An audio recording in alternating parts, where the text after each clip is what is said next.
Antes de o céu ter forma, antes de o inferno ter nome, antes de anjos caírem ou demônios surgirem, já existia uma batalha. Mas não era uma batalha de espadas, não era um império lutando contra outro, era uma guerra dentro do próprio universo, o bem contra o mal, a verdade contra a mentira, a luz contra a escuridão.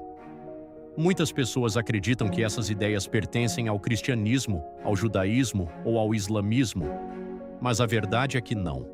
Porque mais de 2.500 anos atrás, muito antes de Jesus, muito antes de Maomé e até antes de grande parte da Bíblia hebraica existir na forma que conhecemos hoje, já existia uma religião que falava sobre um Deus supremo, julgamento final, céu e inferno, livre-arbítrio e o fim do mundo, e quase ninguém fala sobre ela hoje. O nome dessa religião era Zoroastrismo. Ela já foi a religião oficial do maior império que o mundo já tinha visto até então. Influenciou reis, leis e civilizações inteiras, e mesmo assim hoje ela sobrevive apenas em pequenas e frágeis comunidades espalhadas pelo Irã e pela Índia. Mas aqui vem a parte mais surpreendente. Se você removesse o zoroastrismo da história, o judaísmo não seria o mesmo. O cristianismo soaria diferente? E o islamismo provavelmente teria outra visão sobre o fim dos tempos, ideias que hoje parecem comuns, como anjos, demônios, Satanás, paraíso, apocalipse, todas elas passaram primeiro por essa antiga religião. Então surge a pergunta: como uma religião que já dominou o mundo quase desapareceu? Quem foi o homem por trás dela? Zoroastro ou Zaratustra? Ele foi um profeta, um filósofo ou algo completamente diferente? E por que uma religião que influenciou metade do planeta quase desapareceu da história? Para responder isso, precisamos voltar muito mais longe do que a maioria dos livros de história costuma ir. Precisamos voltar para o antigo Irã, para templos de fogo, para hinos esquecidos, para o momento em que a humanidade começou a imaginar que o bem e o mal não eram iguais e que o futuro do universo dependia das escolhas humanas. Essa é a história completa do zoroastrismo. O mundo antes do zoroastrismo. Muito antes de o zoroastrismo existir, o mundo antigo já estava cheio de deuses. Por volta de 2000 a 1500 a.C., as terras que iam do Planalto iraniano até a Ásia Central eram habitadas por tribos indo-iranianas. Esses povos eram nômades, pastores e viviam extremamente próximos da natureza. Mas também viviam muito próximos do medo. A vida era incerta, os invernos eram brutais, secas podiam destruir tribos inteiras, doenças surgiam sem aviso. Então as pessoas buscavam explicações. Eles acreditavam que o mundo era governado por muitas forças, algumas boas, outras cruéis. Tempestades, fogo, vento, fertilidade, guerra e morte. Tudo era representado como seres divinos. Sacrifícios eram feitos para agradar esses deuses. Rituais eram realizados não por amor, mas por sobrevivência. A verdade não importava tanto. O importante era acalmar os deuses. Essas religiões indo-iranianas tinham raízes comuns com as antigas tradições védicas da Índia. Na verdade, antes do zoroastrismo, os deuses da Índia e do Irã eram muito parecidos. Divindades como Mitra, Indra, Varuna existiam nas duas culturas. Mas algo começou a mudar. À medida que esses povos migravam para o sul e para o oeste, suas crenças começaram a se separar. Na Índia, a tradição védica evoluiu para o que hoje conhecemos como hinduísmo. No Irã, porém, a religião começou a seguir um caminho completamente diferente. Um caminho que iria desafiar toda a visão de mundo da antiguidade. Em vez de perguntar, como podemos agradar os deuses? Alguém começou a fazer uma pergunta muito mais perigosa.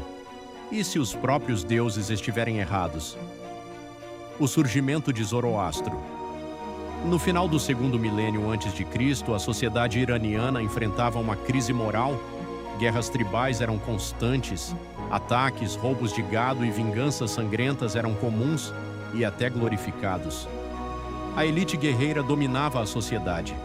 A violência era celebrada, a força era valorizada acima da verdade, e os rituais religiosos, em vez de trazer ordem, muitas vezes justificavam o caos. Os deuses exigiam sacrifícios, mas não exigiam justiça. É nesse momento que a história muda. Em algum lugar do leste do Irã, ou talvez na Ásia Central, viveu um homem que acreditava que aquele mundo estava profundamente errado. Seu local de nascimento ainda é discutido por historiadores, mas muitos acreditam que ele nasceu em regiões que hoje pertencem ao Irã, Afeganistão ou Turcomenistão. Seu nome era Zoroastro, ou em sua própria língua, Zaratustra. Diferente de muitos fundadores de religiões, ele não veio do poder. Provavelmente nasceu em uma família de sacerdotes entre 1500 e 1000 a.C., embora alguns estudiosos defendam datas mais recentes, a verdade é que não sabemos exatamente. Mas essa incerteza não diminui o impacto que ele teve. Segundo a tradição, Zoroastro passou anos questionando os rituais que herdou. Ele via sacrifícios de animais feitos em nome de deuses que pareciam recompensar a violência, ouvia hinos que glorificavam guerreiros, mas ignoravam os inocentes, e em vez de aceitar aquilo, ele rejeitou. Por volta dos 30 anos de idade, Zoroastro teve uma visão que mudaria a história das religiões. Ele encontrou um ser que não era apenas mais um deus entre muitos, era algo acima de todos eles. Um único poder supremo, Ahura Mazda, o Senhor da Sabedoria. Esse não era um deus de medo ou caos, era um deus de verdade, ordem e clareza moral. De repente, o universo passou a fazer sentido. Zoroastro ensinou que a existência não era governada por caprichos divinos aleatórios, ela era parte de uma luta moral cósmica. De um lado estava Ahura Mazda, representando a verdade e a ordem. Do outro estava Angra Mainyu, o espírito destrutivo da mentira e do caos. Mas havia algo ainda mais revolucionário nessa ideia. Os humanos não eram espectadores, eles eram participantes. Pela primeira vez na história religiosa registrada, a moralidade foi colocada no centro do universo. Cada pensamento, cada palavra, cada ação, tudo importava. Não porque os deuses exigiam, mas porque o futuro do universo dependia disso. Zoroastro ensinava algo simples e poderoso: bons pensamentos, boas palavras, boas ações. Essa era a base da vida moral. No final dos tempos, todas as escolhas seriam julgadas, o império e a expansão. No começo, Zoroastro enfrentou muita resistência, líderes locais rejeitaram suas ideias, sacerdotes o acusaram de heresia, guerreiros zombaram de sua rejeição à violência. Durante anos, sua religião sobreviveu apenas entre poucos seguidores.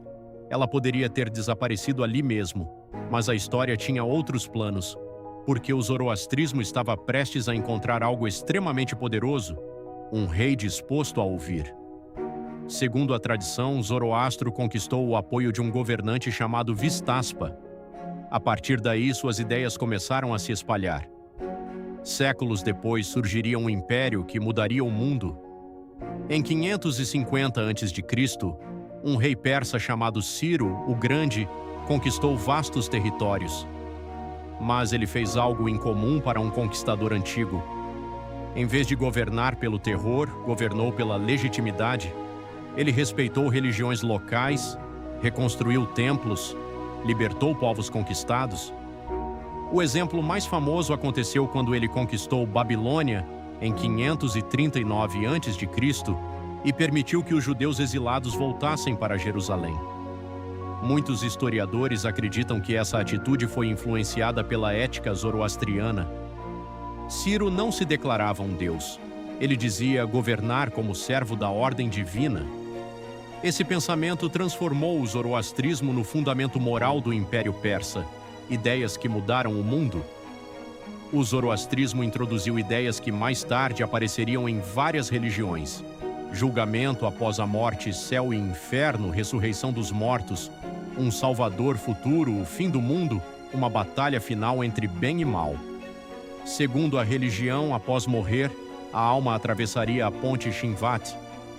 Para os justos, a ponte se tornava larga e levava ao paraíso. Para os maus, ela se estreitava e levava ao abismo. Mas havia algo diferente. O castigo não era eterno. No final dos tempos, um salvador chamado Saoshyant apareceria. Os mortos ressuscitariam. O mal seria destruído e o universo seria purificado. A queda. Em 330 a.C., Alexandre, O Grande conquistou o Império Persa. Palácios foram destruídos, bibliotecas queimadas. O zoroastrismo sofreu muito, mas não desapareceu.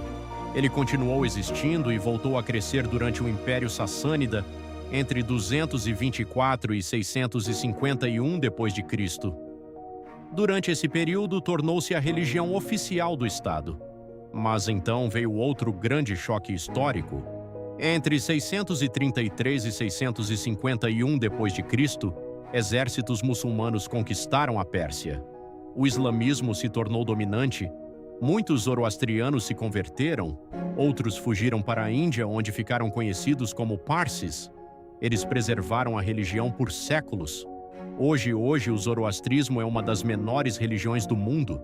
Existem cerca de 100 mil a 200 mil seguidores, mas sua influência continua enorme. Se você acredita que existe uma batalha entre bem e mal, haverá um julgamento final, nossas escolhas têm consequências eternas, então, de certa forma, o zoroastrismo já faz parte da sua visão de mundo. Muito antes de Roma se tornar cristã, muito antes de Meca se tornar sagrada, essa antiga religião já fazia uma pergunta revolucionária: e se o destino do universo depender das escolhas humanas? Essa ideia mudou tudo, porque ela coloca o peso do futuro não nas mãos dos deuses, não nas mãos dos reis, mas nas nossas.